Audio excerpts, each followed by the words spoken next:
प्रस्तुतकर्ता केश king Ayurvedic औषधीय तेल, the king of hair oil.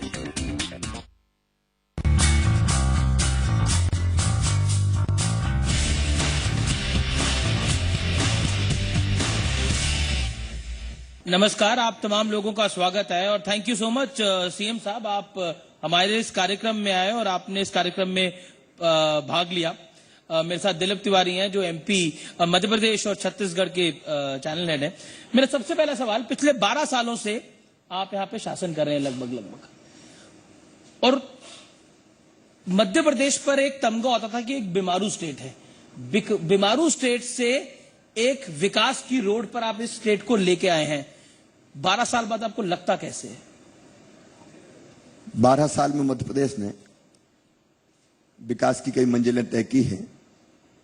हम लोगों ने शुरुआत की इंफ्रास्ट्रक्चर से, क्योंकि किसी भी क्षेत्र में अगर आपको प्रगति करना है, विकास करना है, तो सड़कें चाहिए, बिजली चाहिए, और विशेषकर खेती अगर हो तो पानी चाहिए। रही मन पानी राखिए, बिन पानी सब सून। तो हम लोगों ने प्रारंभिक तौर पर यह प्रयास किया कि सड़कों का जाल बिछे, सड़कें बनाने के बाद हम भरपूर बिजली दे पाए। और मुझे कहती हुई खुशी है कि 7.5 लाख हेक्टेयर जमीन में मध्य प्रदेश में सिंचाई होती थी, आज वो बढ़ के लगभग 36 लाख हेक्टेयर के आसपास पहुंच गई है। और उसी का परिणाम है, मैं खेती के बारे में विशेष रूप से कहना चाहूंगा, उसी का परिणाम है कि मध्य प्रदेश की जो अर्थव्यवस्था है वो मंदी के दौर में भी, अगर प्रदेश के रेवेन्यू कलेक्शन आप देखेंगे तो हमारे प्रभावित नहीं हुए, क्योंकि खेती हमारी प्राथमिकता है। खेती अगर बेहतर है तो 65-70% आबादी हमारी बेहतर जिंदगी जिएगी। खेती में अगर हम कृषि विकास की दर को लगातार बढ़ाने का काम करेंगे तो सबसे ज्यादा रोजगार के अवसर पैदा करने की क्षमता अगर किसी में है तो केवल खेती में है। खेती अगर है तो भारत की अर्थव्यवस्था ठीक चलेगी। मैंने मध्य प्रदेश का हवाला इसलिए दिया कि हमने कृषि विकास दर को अगर पिछले 3 सालों की देखें, 18.91%, 20%, फिर 24%। मैं समझता हूं कि देश नहीं, सिर्फ पूरी दुनिया में मध्य प्रदेश ने एक नया रिकॉर्ड बनाने का काम किया है। और उसी का परिणाम था कि जब पूरे देश में और दुनिया में मंदी का दौर था तब हमारे रेवेन्यू कलेक्शन पर कोई अंतर नहीं पड़ा। शिवराज जी, मैं यहीं से एक सवाल शुरू करना चाहता हूं कि आप इस बात के लिए तो बधाई के पात्र हैं कि आपने लगातार 3 साल पूरे देश में मध्य प्रदेश को कृषि में नंबर 1 बनाया। आप कृषि कर्मण पुरस्कार जीतते हैं, लेकिन एक मुख्यमंत्री से पहले आप किसान भी हैं। कभी आपको इस बात की तकलीफ होती है कि जब पूरा, अगर आप व्यवस्था को देखें, जब ओला पड़ता है, जब मौसम खराब होता है, जब किसानों पर मार पड़ती है या सूखा पड़ता है, तो किसान ही आत्महत्या करता है। कब वो व्यवस्था बदलेगी जब किसान आत्महत्या के लिए मजबूर नहीं होगा, न केवल मध्य प्रदेश में बल्कि पूरे हिंदुस्तान में? देखिए, व्यवस्था ये तब बदलेगी जब खेती लाभ का धंधा बनेगा। इसलिए प्रारंभ से ही मैं इसको शब्द नहीं मानता, मंत्र मानता हूं कि खेती को हमें लाभ का धंधा बनाना है। और खेती को लाभ का धंधा बनाना है तो 4 प्रयास हमको करने पड़ेंगे। नंबर 1, किसानों को बेहतर सुविधाएं देनी पड़ेगी। बेहतर सुविधाओं का अर्थ है बीज की उपलब्धता, अच्छे बीज मिले, समय पे खाद मिले, पानी की व्यवस्था ठीक हो। जो बेहतर सुविधाएं हम किसान को दे सकते हैं वो सुविधाएं देने की, बिजली उसको मिले, इनपुट डालने की स्थिति में वो रहे। नंबर 1 तो बेहतर सुविधाएं देनी पड़ेगी जी। नंबर 2, उसके उत्पादन की लागत कम कैसे हो, इस बात का प्रयास करना पड़ेगा। इसी से अगर हम जोड़ लें तीसरी बात, तो ये दोनों एक साथ भी जोड़ी जा सकती है, उसको उत्पादन का ठीक दाम उसको मिल जाए। और नंबर 4, अगर प्राकृतिक आपदा में उसकी फसल नष्ट हो जाए, बर्बाद हो जाए, तो उसके नुकसान की भरपाई हो जाए। ये 4 चीजें जब तक नहीं होंगी तब तक खेती लाभ का धंधा नहीं बनेगी, और लाभ का धंधा नहीं बनेगी तो किसान त्रासदी के दौर से गुजरता रहेगा। अगले सत्र में कोई ऐसी बात हो जो किसानों के हित में देश की सरकार ऐलान करे, क्योंकि शिवराज जी, आपके विरोधी यानी विरोधी दल के जो नेता है, बड़े नेता है, राहुल गांधी कहते हैं ये सूट बूट की सरकार है, किसान तो सब भूल गए, सत्ता में आने से किसान की चिंता नहीं। कोई ऐसी बात करेगी आपकी सरकार जिसमें मैसेज जाए कम से कम किसान की चिंता आप कर रहे हैं? यानी किसान के मुद्दे पर आप थोड़ा घिरते जा रहे हैं, थोड़ा बैकफुट पे आ रहे हैं। नहीं, घिरने विरने का किसान कमजोर कड़ी बन गया है आपकी। देखिए, एक बात तो मैं कहूंगा, इसको कहीं आरोप प्रत्यारोप के चक्कर में मैं नहीं घेरना चाहता जी। किसान का मुद्दा ऐसा है कि जिसपे सबको गंभीरता से विचार करना चाहिए। हम ये भी कह सकते हैं कि जिनकी 60 साल सरकार रही, अगर उनने बेहतर काम किया होता तो आज फिर दर दर जाके किसानों के पास जाके फिर ये बात नहीं करनी पड़ती किसानों की हालत खराब है। अगर खराब है तो उसके लिए जिम्मेदार कौन है? लेकिन मैं इस पर नहीं जाना चाहता कि ये जिम्मेदार है कि वो जिम्मेदार है। हमको गंभीरता से हम किसान की स्थिति कैसे ठीक करें, इसके बारे में विचार करना पड़ेगा। मध्य जी, प्रदेश सरकार शिवराज जी, पर आपको गंभीरता लगता, से उस पर विचार पर कर आपको लगता नहीं कि किसान के मुद्दे के ऊपर पिछले 4 महीने के, अगर हम सेंट्रल पॉलिटिक्स को देखें तो BJP as a party backfoot पे आई है? मैं किसान को पॉलिटिक्स का हिस्सा मानते ही नहीं। ये काय की पॉलिटिक्स? तो पॉलिटिक्स तो हो रही है लैंड बिल को देखकर। अब देखिए, आरोप और प्रत्यारोप की बात करो। मैं ये मानता हूं कि पिछले दिनों में भारत सरकार ने भी पूरी गंभीरता से किसान की स्थिति कैसे ठीक हो इसका प्रयास किया है। मैं खुद गवाह हूं कि फसल बीमा योजना कैसी बननी चाहिए, उसकी एक बैठक में जो स्वयं प्रधानमंत्री जी ने बुलाई थी, मुझे खुद को बुलाया, वो एक्सरसाइज कर रहे हैं। मध्य प्रदेश में भी हम एक्सरसाइज कर रहे हैं। अब ये मध्य प्रदेश जैसी सरकार है, भाजपा शासित सरकार है, अगर आप एग्रीकल्चर की ग्रोथ अगर आप देखोगे या कुल मिला के जो विकास की दर है, मैं वो देख रहा हूं। हाँ, जीडीपी अगर देश में 5% के नीचे थी तो मध्य प्रदेश में 2013-2014 में करीब 11% रही, 2009 से 2010 में करीब 9% रही। वो एक बहुत अच्छी चीज है। लेकिन मैं बात कर रहा हूं पिछले 6 महीनों की। पिछले 6 महीनों में ऐसा हुआ है कि मौजूदा सेंट्रल में जो बीजेपी की गवर्नमेंट है वो किसान के मुद्दे पे घिरी है। नहीं, कोई घिरने विरने का सवाल। लैंड बिल के मुद्दे पर आपका क्या टेक है? लैंड बिल के मुद्दे पे एक नहीं अनेकों बार हमने कहा है कि लैंड जो बिल है, जिसमें जो संशोधित बिल हम लोग लेके आए हैं, वो पूरी तरह से किसान हितैषी है। हम सब जानते हैं कि बरसों तक इस किसान की जमीन कैसे औने पौने दामों पर ली जाती रही है। वो उसके एक एक प्रावधान के मैं डिटेल में नहीं जाऊंगा, लेकिन आज हम लोगों ने एक बार नहीं अनेकों बार स्पष्ट किया है कि सार्वजनिक अगर उपयोग की कोई चीज है, सार्वजनिक प्रयोजन अगर कोई है, तो उसके लिए जमीन लेने की जरूरत है। अगर कोई बांध बनेगा तो जमीन चाहिए। अगर आपको कोई और सार्वजनिक प्रयोजन के लिए भूमि की आवश्यकता है तो वो भूमि चाहिए। तो उस प्रयोजन को छोड़ के कोई ये कहे कि किसान की जमीन वैसे एक्वायर कर लें तो नहीं कर पाएगा। एक बार नहीं कई बार पार्टी ने कहा है, सरकार ने कहा है, मुझे बहुत स्पष्ट करने की जरूरत नहीं है। लेकिन सारा देश ये मानता है कि अगर कोई ऐसा प्रयोजन है, अगर बांध बनना है तो बांध बनना है, वो जमीन पर ही बनेगा, आसमान में नहीं बन सकता। इसलिए हमने पहले भी कहा है, हम अब भी कहते हैं कि लैंड बिल किसान विरोधी नहीं है, उसको वैसा जामा पहनाने की कोशिश की जा रही है। बात करते हैं बिजली की। बिजली पर हालांकि काम हुआ है। सेंट्रल गवर्नमेंट का भी कमिटमेंट है कि वो 24/7 इलेक्ट्रिसिटी देना चाहते हैं किसान के लिए और मध्य प्रदेश की आम जनता के लिए। बिजली के मुद्दे पर आप क्या कहना चाहते हैं, क्योंकि कटौती अभी भी होती है? देखिए, मध्य प्रदेश में बिजली की उपलब्धता जब मैंने सरकार संभाली तो 2900 मेगावाट थी, अब बढ़ के वो हो गई है 14,000 मेगावाट। आज हमारे पास बिजली जितनी हमारी जरूरत है उससे ज्यादा है, और इसलिए हम मध्य प्रदेश के गांव में भी 24/7 बिजली देने का काम कर रहे हैं। मैं कोई फॉल्ट हो जाए, कहीं कोई छोटी मोटी चीज आ जाए, उसके कारण बिजली चली जाए, मैं उससे इनकार नहीं करता कि थोड़ी बहुत कहीं जा सकती जाती हो, या कहीं ऐसा हो कि बिल्कुल पेमेंट नहीं हुआ हो, उसके कारण कोई दिक्कत आई हो। लेकिन आप किसी से भी मध्य प्रदेश में जाके पूछेंगे तो मैं समझता हूं कि हमने भरपूर बिजली देने का काम किया है, करना है। शिवराज जी, एक मुद्दा और बड़ा है कि मध्य प्रदेश में उत्पादन बहुत बढ़ा है। कृषि में आप आगे गए हैं, ग्रोथ रेट अच्छी है, गेहूं के उत्पादन में आप बहुत राज्यों के पीछे छोड़ के नंबर 1 है। लेकिन कई बार आपने भी ये महसूस किया होगा कि खुले में गेहूं सड़ना, आपकी सरकार खरीदे तो स्टोरेज की कैपेसिटी आप बढ़ाने की कोशिश लगातार कर भी रहे हैं, फिर भी अनाज का सड़ना एक बड़ी चिंता नहीं है? आज तो मैं ये मानता हूं कि हमने इतने वेयर हाउस बना लिए Madhya Pradesh ware house corporation से भी और प्राइवेट सेक्टर में भी, कि हमारे जो वेयर हाउस के जो मालिक है बेचारे, जिनने कर्ज ले लिया बैंक से और वेयर हाउस बना लिए, उनके पास रखने को अनाज नहीं बचा। क्योंकि हमारी जो भंडारण क्षमता है वो हमने कई गुना बढ़ाने का काम किया है। एक जमाना था मेरे रहते हुए, हम जब गेहूं का जो प्रिक्योरमेंट करते थे, खरीदते थे गेहूं, तो हमको अस्थायी कैप में रखना पड़ता था, खुले में रखना पड़ता था, भंडारण करना पड़ता था, पन्नी वन्नी लगा के रखते थे। लेकिन आज मध्य प्रदेश में ऐसी स्थिति नहीं है। आज हमारे पास भंडारण की क्षमता इतनी है कि जो गेहूं है वो तो हमने रख ही लिया, उसके अलावा भी हमारे पास क्षमता बची हुई है। ये हमने लगातार पिछले 5-6 सालों में जो काम किया उसका परिणाम है।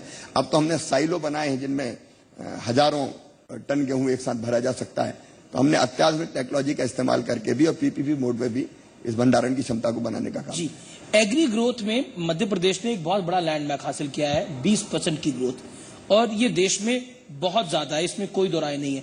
क्या आपको लगता है बाकी जो स्टेट्स हैं, यूपी, बिहार, महाराष्ट्र, हरियाणा, क्या इनको इसको फॉलो करना चाहिए? देखिए, हर एक राज्य की अलग परिस्थिति होती है, मैं ये मानता हूँ। ये बड़ा लैंडमार्क है आपका। लेकिन चूंकि मुझे ये लगता था कि अगर राज्य की स्थिति हमको ठीक करना है तो सबसे पहली शर्त है हमको खेती की हालत ठीक करना है, क्योंकि किसान के पास अगर पैसा होगा तो 65% आबादी के पास पैसा होगा, और उसके पास पैसा होगा तो वो बाजार में जाएगा तो सामान बिकेगा, टैक्स भी आएगा, व्यापारी की दुकान से सामान उठेगा तो कारखाने के पहिए भी चलेंगे।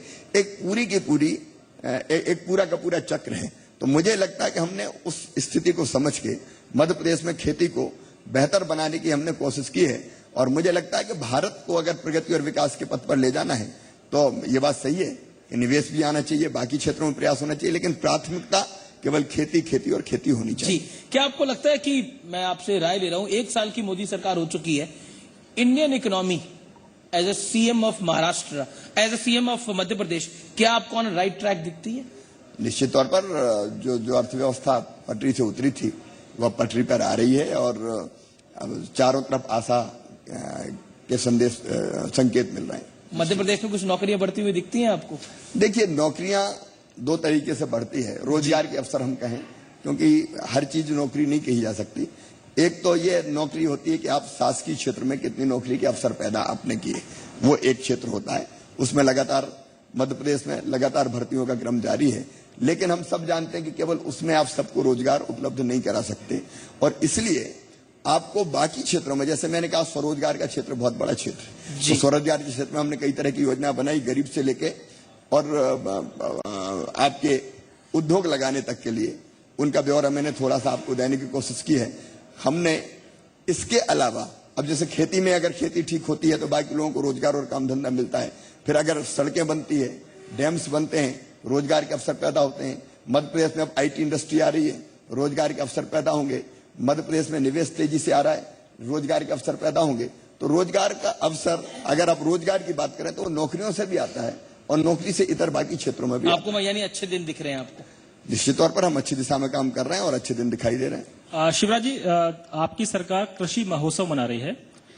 मेरा सवाल सीधा यह है कि एक मुख्यमंत्री के तौर पर, एक किसान नेता के तौर पर, आप वो स्थिति हिंदुस्तान में कब आती देख रहे हैं कि जब किसान साल भर उत्सव न मनाए, कम से कम वो उत्सव के समय उत्सव मना ले और कभी फसल बर्बाद होने में जान न दे? ऐसी कब स्थिति आपको आती दिख रही है? देखिए, कृषि महोत्सव हमारा प्रयास है कि हम अपनी खेती को और कैसे ठीक करें। हमारे किसान परिश्रमी हैं, और ग्रोथ रेट अगर बढ़ी है कृषि की तो उसका श्रेय किसान को जाता है। सरकार ने सहयोग किया है, लेकिन उसके साथ साथ नई टेक्नोलॉजी का इस्तेमाल कैसे खेती में हम करें।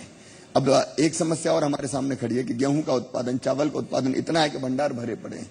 हमको क्रॉप पैटर्न भी सोचना पड़ेगा, और जो परंपरागत फसलें हैं उसमें जो फायदा होता है वो बहुत सीमित होता है, बहुत ज्यादा लाभ नहीं होता। और इसलिए आधुनिक टेक्नोलॉजी का हम इस्तेमाल करें। हम परंपरागत खेती के अलावा फूलों की खेती, फलों की खेती, सब्जियों की खेती, औषधि खेती, green house technology, poly house technology, उस दिशा में जाएं, ये जरूरी है। हार्टिकल्चर को हम बढ़ावा दें, उसके साथ साथ पशुपालन को बढ़ावा दें। पशुपालन हो, मछली पालन हो, बकरी पालन हो, मतलब जो एग्रीकल्चर और एलाइड सेक्टर है उस दिशा में हम लोग कदम बढ़ाएं। और इसलिए जो अब हम कृषि महोत्सव मना रहे हैं उसमें हम किसानों के साथ सीधा संवाद स्थापित कर रहे हैं। केवल सरकार नहीं है, हर कृषि क्रांति रत्न में उन्नत किसान भी जा रहे हैं। 2 उन्नत किसान वो भी अपनी बात कहते हैं, जो एक्सपेरिमेंट, जो प्रयोग वो कर रहे हैं उसकी वो चर्चा करने का काम करते हैं। तो क्रॉप पैटर्न हमको बदलना है, साथ में नई टेक्नोलॉजी का उपयोग करना है। फिर ऐसी स्थिति न बन जाए कि हमारी जमीन ही बीमार हो जाए, क्योंकि केमिकल फर्टिलाइजर के ज्यादा उपयोग के कारण जमीन का जो स्वास्थ्य है वो स्वास्थ्य भी खराब होता है। तो सॉइल हेल्थ कार्ड बन जाए, हर एक जमीन में कौन से तत्व है, कौन से नहीं है, कौन सा खाद डालना उपयोगी होगा, ये भी किसान को पता चले। और इसलिए आधुनिक आवश्यकता के हिसाब से हम कैसे कृषि के उत्पादन को बढ़ाते रहें, हमारे मिट्टी का स्वास्थ्य भी ठीक रहे, ये कोशिश करते रहें। किसान खुद जानता है, ये बात सच है, लेकिन नई टेक्नोलॉजी से अवगत कराना भी ये सरकार का काम है। इसलिए हम कृषि महोत्सव मना रहे हैं। और जहां तक किसान की जिंदगी में महोत्सव का सवाल है, मैंने 4 जो पहले उपाय आपको बताए थे वो मध्य प्रदेश में हम लगातार कर रहे हैं और आगे बढ़ रहे हैं। सेंट्रल गवर्नमेंट ने एक और बड़ा कदम उठाया है कि सेंट्रल टैक्सेस में जो हिस्सेदारी थी उसको 32% से बढ़ाकर स्टेट्स की उसको 42% किया है। क्या आपको लगता है वाकई इससे स्टेट्स को थोड़ी मदद मिली है? सबके लिए, सारे राज्यों के लिए आनंद का विषय है। अक्सर केंद्र सरकार का सोच ये होता था कि अपनी मुट्ठी में पैसा रखो। अब ये 42% सीधा हमको मिल रहा है, 32% से 42%। तो पैसा हमारे हाथ में है, हम अपनी प्राथमिकताएं तय कर सकते हैं। पैसे के लिए हमको केंद्र के चक्कर लगाने की आवश्यकता नहीं है। एक बड़ा क्रांतिकारी कदम है जिसका लाभ हर एक राज्य को मिलेगा। राज्य के हाथ में ज्यादा पैसा आया है। Take your career to greater heights. Based on the solid foundations of Himgiri Z University and Dehradun, India's only university backed by the legacy of Z Group. Succeed in life with our variety of career-oriented programs. From architecture to engineering, in a world-class campus. Himgiri Z University. For admissions, call 1-800-180-4181 or visit www.8zu.edu.in.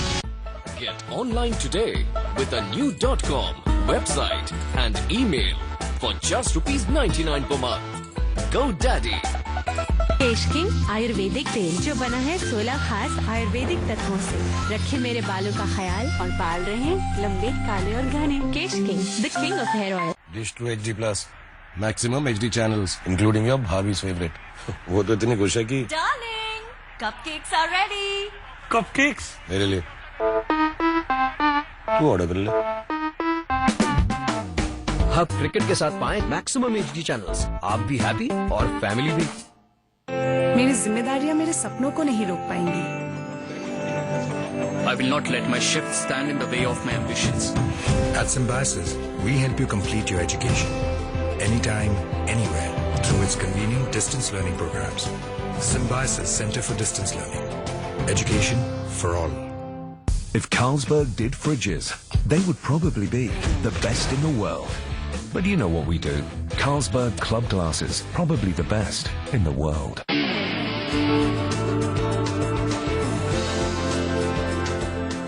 Savsol, world-class lubricants from Savita. Amul ताजा का ये है जहां, इसमें है vitamins A और B, tamper-proof, bacteria-free, no need to boil, है easy to pour, है pure and fresh, सब मांगे more,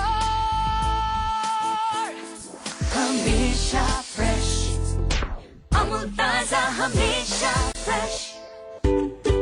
Mount Litra School International at BKC is a future-ready international school that goes beyond traditional learning so that each student emerges as a winner in life. We create global citizens backed by world-renowned Ivy curriculum and the best minds of the industry.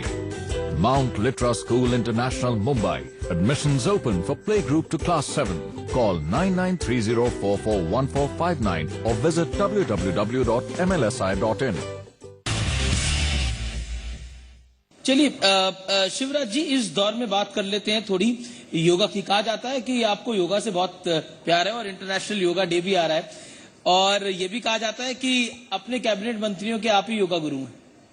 नहीं, गुरु तो खैर हम लोग भी सीखते हैं, लेकिन हम सब ये जानते हैं और दुनिया मानती है कि योग एक ऐसी विधि है कि जिसके माध्यम से आप शरीर को स्वस्थ भी रख सकते हैं, मन को प्रसन्न भी रख सकते हैं। हम सब जानते हैं कि मनुष्य में असीम संभावनाएं छुपी पड़ी, असीम क्षमताएं हैं। मस्तिष्क की क्षमता का भी जहां तक सवाल है, अब ये मैं नहीं कहता, ऐसे रिसर्च हुए हैं जो ये बताते हैं, शोध हुए हैं कि मनुष्य अपने मस्तिष्क के एक बहुत छोटे हिस्से का प्रयोग करता है, लेकिन योग के माध्यम से आप उसकी क्षमता का अधिकतम उपयोग भी सुनिश्चित कर सकते हैं। और अगर हम आगे बढ़े तो वो तो आत्मा का परमात्मा से मिलन है, उस स्तर पर मैं नहीं जाऊंगा, लेकिन अगर सामान्य स्तर की भी हम बात करें तो शरीर स्वस्थ रहे, मन प्रसन्न रहे, हम अपनी क्षमताओं का अधिकतम उपयोग कर पाए, देश के लिए, दुनिया के लिए, समाज के लिए इसका प्रभावी माध्यम योग है। शिवराज जी, एक बड़ा इंपॉर्टेंट सवाल है। जी मीडिया इस देश का बड़ा न्यूज नेटवर्क है और इस बुके में कई सारे चैनल्स हैं, बिजनेस चैनल भी है, जी बिजनेस। मैं आपसे उन इंडस्ट्रिस्ट के लिए सवाल पूछना चाहता हूं कि आखिरकार मध्य प्रदेश में वो निवेश क्यों करे, मध्य प्रदेश निवेश के लिए क्यों जरूरी है? देखिए, निवेश के लिए पहली चीज होती है कि आपकी नीतियां कैसी है, इन्वेस्टर फ्रेंडली है कि नहीं। मध्य प्रदेश की नीति उद्योग मित्र है, हमने लगातार उनको अपडेट करने का काम किया है, और उन नीतियों का अगर मैं विश्लेषण करूंगा तो समय बहुत लगेगा, लेकिन हमने अपनी अलग पॉलिसी, फूड प्रोसेसिंग की पॉलिसी अलग है, आईटी की पॉलिसी अलग है, सोलर रिन्यूएबल एनर्जी है उसकी हमारी पॉलिसी अलग है, टेक्सटाइल की पॉलिसी अलग है। अलग अलग सेक्टर में हमने अलग अलग पॉलिसी ऐसी बनाई जो बहुत प्रोग्रेसिव है। नंबर 2, हमने अपना लैंड बैंक बनाया है, जमीन हमें किसी से लेने जाने की जरूरत नहीं है। लैंड बैंक में हमारे पास पर्याप्त जमीन है जो हम उद्योगपतियों को बता सकते हैं कि हाँ आइए, एक्वायर करने की जरूरत नहीं है। नंबर 3 24/7 पावर मध्य प्रदेश में है। नंबर 4 मध्य प्रदेश में मैंडेज लॉस नहीं है, चाहे जो मजबूरी हो मांग हमारी पूरी हो के नारे नहीं लगते, औद्योगिक शांति है। नंबर 5 मध्य प्रदेश में कोई बाहर का नहीं है, जो मध्य प्रदेश में आता है वो मध्य प्रदेश का ही हो जाता है। सब आपड़ा मानुष आहे, कोई यहाँ का है कि वहां का है, ये भेद मध्य प्रदेश में नहीं है। जैसे दूध में आप शक्कर डाल दें तो दूध और शक्कर मिलकर एक हो जाती है, मध्य प्रदेश में जो आता है उसको मध्य प्रदेश दिल से अपनाने का काम करता है। मध्य प्रदेश में मैं खुद हर सोमवार को अगर कोई निवेशक है मिलना चाहे, अपना प्रपोजल रखना चाहे, मैं खुद उसको समय देता हूं। मेरी पूरी टीम अधिकारियों की बैठती है। ईज ऑफ डूइंग बिजनेस का जो मामला है मध्य प्रदेश में हमने बेहतर ढंग से करने की कोशिश की है, और हमने रियल जो सिंगल विंडो है, जिसको मैंने कहा केवल खिड़की का को खिले पूरा दरवाजा खोलो, तो रियल तो मतलब सिंगल विंडो है, एग्जॉस्ट फैन तो नहीं है ना उसमें कुछ? सिंगल डोर हमने बनाने की कोशिश की है, और इसी का परिणाम है कि टीसीएस, इन्फोसिस जैसी कंपनीज भी आ रही है अलग अलग सेक्टर में, ऑटोमोबाइल सेक्टर से लेके और आपके पावर सेक्टर तक में बड़ी संख्या में निवेशक आ रहे हैं जो मध्य प्रदेश में निवेश कर रहे हैं। शिवराज जी, बहुत सी चिंताएं आपकी थी केंद्र सरकार जब कांग्रेस की थी, अब तो मोदी सरकार आ गई, तो वहां से जो मदद आपकी जरूरत है वो पूरी मिल रही है? ऐसा है कि हम लोग उस समय भी आग्रह करते थे। मैंने ये कहा कि मैं और तू मैं इस मामले को उलझाना नहीं चाहता। उस समय भी हम प्रयास करते थे, एक राज्य के नाते हमारा अधिकार था कि हम केंद्र सरकार से हमारा हक प्राप्त करें। अभी तो स्थिति है कि सेंट्रली स्पॉन्सर्ड जो स्कीम है, मैं एक प्रधानमंत्री जी की सबसे अच्छी बात बताना चाहूंगा कि उन्होंने ये कहा कि एक उनकी टीम होगी प्रधानमंत्री और उनके मंत्रिमंडल के सदस्य, लेकिन उन्होंने कहा दूसरी टीम होगी प्रधानमंत्री और मुख्यमंत्रीगण, क्योंकि परफॉर्म अगर आपको करना है तो राज्य में ही करना पड़ेगा।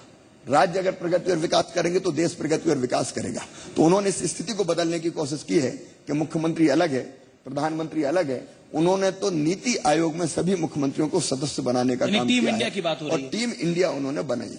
अब सेंट्रली स्पॉन्सर्ड स्कीम के बारे में अगर फंडिंग पैटर्न क्या होना चाहिए, उनसे बेहतर लाभ कैसे उठाया जा सकता है, उनमें कहां बदलाव की जरूरत है, ये अब केंद्र में तय नहीं हो रहा। ये मुख्यमंत्रियों को जिम्मा सौंप दिया। एक सब ग्रुप बनाया जिसका चेयरमैन मैं हूं, हम लोगों को, जिसमें कांग्रेस की चीफ मिनिस्टर भी है, बाकी पार्टियों की चीफ मिनिस्टर्स भी है। अब हम पूरी टीम के रूप में बैठते हैं और सोचते हैं और विचार करते हैं और रिकमेंड करने का हम काम कर रहे हैं। तो एक रियल टीम इंडिया जिसको कहते हैं वो बनाने की कोशिश की है। यहाँ इसकी सरकार की, वहां उसकी सरकार। इस भेद को मिटा के अगर देश को आगे बढ़ाना है तो सरकार किसी की और राज्य को परफॉर्म करना ही होगा। राज्य परफॉर्म करेंगे तो देश परफॉर्म करेगा। इस भाव को माननीय प्रधानमंत्री जी मानते हैं, और इसलिए मैं मानता हूं कि हम लोग मिलकर काम कर रहे हैं। सेंट्रल गवर्नमेंट ने एक और बड़ा कदम उठाया है कि सेंट्रल टैक्सेस में जो हिस्सेदारी थी उसको 32% से बढ़ाकर स्टेट्स की उसको 42% किया है। क्या आपको लगता है वाकई इससे स्टेट्स को थोड़ी मदद मिली है? सबके लिए, सारे राज्यों के लिए आनंद का विषय है। अक्सर केंद्र सरकार का सोच ये होता था कि अपनी मुट्ठी में पैसा रखो, और फिर राज्य के लोग आए और लगातार मांगते रहें, अनुनय विनय करते रहें, और फिर उस समय ये होता था, प्लानिंग कमीशन जब होता था तो हम लोग पहले कोई योजना राज्य बनाते थे तो पहले केंद्र सरकार के उस विभाग को भेजते थे। केंद्र सरकार का विभाग विचार करता था, अप्रेजल कमेटी होती थी, फिर वो अप्रेजल कमेटी में जाके अगर केंद्र के उस विभाग ने स्वीकार कर लिया तो प्लानिंग कमीशन के पास जाता था। फिर कई महीने हम प्लानिंग कमीशन चक्कर लगाते थे, तो कई बार हमारे मंत्रियों को और अधिकारियों को घूमना पड़ता था, संबंधित विभाग के पास जाइए, प्लानिंग कमीशन में जाइए, और एक योजना को स्वीकृत कराने में कई बार 2-2 साल लग जाते थे, 3-3 साल लग जाते थे। अब ये 42% सीधा हमको मिल रहा है, 32% से 42%। तो पैसा हमारे हाथ में है, हम अपनी प्राथमिकताएं तय कर सकते हैं। पैसे के लिए हमको केंद्र के चक्कर लगाने की आवश्यकता नहीं है। एक बड़ा क्रांतिकारी कदम है जिसका लाभ हर एक राज्य को मिलेगा, और राज्य के हाथ में ज्यादा पैसा आया है। शिवराज जी, आखिरी सवाल होगा आपसे ये, और आखिरी सवाल यही पूछूंगा क्योंकि नेता विपक्ष भी बैठे हैं, मुकेश नायक साहब भी हैं। अगले 3-4 साल अभी आप सरकार के अंदर हैं, उसके बाद इनको आप मौका नहीं देने वाले जिस तरह से आप काम कर रहे हैं? नहीं, मौका तो लोकतंत्र में सबके लिए है, सबके लिए मैदान खुला हुआ है। हम तो अपनी तरफ से बेहतर काम करने की कोशिश कर रहे हैं जी। मैं ये मानता हूं कि आप अगर हैं जी तो मिशन आपका ये होना चाहिए कि आप जब तक हैं तब तक बेहतर परफॉर्म करके, क्योंकि ये कांग्रेस और भारतीय जनता पार्टी का खेल, मैं इसको नहीं बनाना चाहता ना, मैं व्यक्तिगत रूप से मानता हूं आपके पास सरकार है, जनता ने आपको विश्वास दिया है, तो एक एक क्षण का उपयोग कैसे जनता की जिंदगी में आप बेहतरी ला सकते हैं, प्रदेश का कैसे प्रगति और विकास कर सकते हैं, उसमें आप लगाइए। हर एक का योगदान होता है तभी देश बनता है, समाज बनता है। कांग्रेस और भारतीय जनता पार्टी को इन मामलों में मैं ये नहीं कहता कि हर क्षण पर हम केवल उसी नजरिए से देखें। बिल्कुल हम ये कोशिश कर रहे हैं, दत्तचित्त होकर ये प्रयास कर रहे हैं कि हमें जो समय मिला उसका बेहतर से बेहतर उपयोग हम प्रदेश की बेहतरी में करें और सच में अगर हम लोगों के होठों पर मुस्कुराहट लेके आ पाए, जिसकी कोशिश लगातार तो जारी शिवराज है। जी यानी लगातार आप फ्रंट फुट पर खेलते रहेंगे अभी? देखिए, हम लोग तो जो अवसर मिला उसमें बेहतर काम करने की कोशिश करते रहेंगे। जो कुछ हमारे अंदर सर्वश्रेष्ठ है उसको झोंक के अपने प्रदेश की हालत कैसे ठीक करें और जनता की जिंदगी में कैसे सकारात्मक परिवर्तन लाएं, सब सुखी हो, सब निरोग हो, सबका मंगल हो, सबका कल्याण हो, यह हमारा मिशन है जो लगातार जिसको पूरा करने के लिए हम लोग काम आप करते हैं। अच्छा सोच रहे हैं, फ्रंट फुट पर खेल रहे हैं, लेकिन विपक्ष लगातार बाउंसर लेकर तैयार रहता है, बाउंसर पे बाउंसर होती रहती है। अब विपक्ष का कई विपक्ष की नो बॉलें भी हुई हैं। ना, विपक्ष का जो काम है वो विपक्ष करता है, उसमें कोई आपत्ति हमें है नहीं। अगर वो बाउंसर नहीं मारेंगे, नो बॉल खेलेंगे नहीं तो करेंगे क्या? फिर बताइए फिर वो क्या है? जी चलिए रैपिड फायर राउंड एक छोटा सा कर लेते हैं। मैं आपसे 4 नेताओं के नाम लूंगा और चाहूंगा आप एक एक लाइन में उस पर जवाब दें। सबसे पहला नाम मैं ले रहा हूं अरविंद केजरीवाल का। अरे मैं किसी की बुराई नहीं करता यार, अपन को गाली वाली देना नहीं आता। हम चलिए, प्रधानमंत्री नरेंद्र मोदी। वो तो अब भारत में वैश्विक नेता है इस समय, आप जानते हैं। पूरी दुनिया में उनको मान सम्मान और इज्जत की नजर से देखा जा रहा है। पूरे देश को आत्मविश्वास से भरकर उन्हें खड़ा किया है और मैं समझता हूं कि एक आइडियल प्रधानमंत्री बन के खड़े हुए। न केवल आप देखिए 21 तारीख को योग होने वाला, योग पहले भी था, लेकिन दुनिया ने आज योग को स्वीकार किया है। 177 देशों ने और फिर संयुक्त राष्ट्र संघ ने तय किया कि 21 जून अंतर्राष्ट्रीय योग दिवस होगा। यह हमारे प्रधानमंत्री जी के नेतृत्व का ही चमत्कार है कि एक बात को सारी दुनिया के सामने उन्होंने प्रभावी ढंग से प्रस्तुत ऐसा करने का काम किया कि जिस राह पर सारी दुनिया चल पड़ी। नहीं, आपको बहुत धन्यवाद। मेरा गला आज खराब था, शायद मैं उतने ढंग से जितने बात कहता हूं नहीं कर पाया, लेकिन फिर भी चूंकि कार्यक्रम आपने रखा था और आपने मौका दिया जनता से बात करने का, उसके लिए मैं तहे दिल से आपको धन्यवाद देता हूं, हृदय से धन्यवाद देता हूं। Thank you so much Shivraj ji, आप हमारे कार्यक्रम में आए।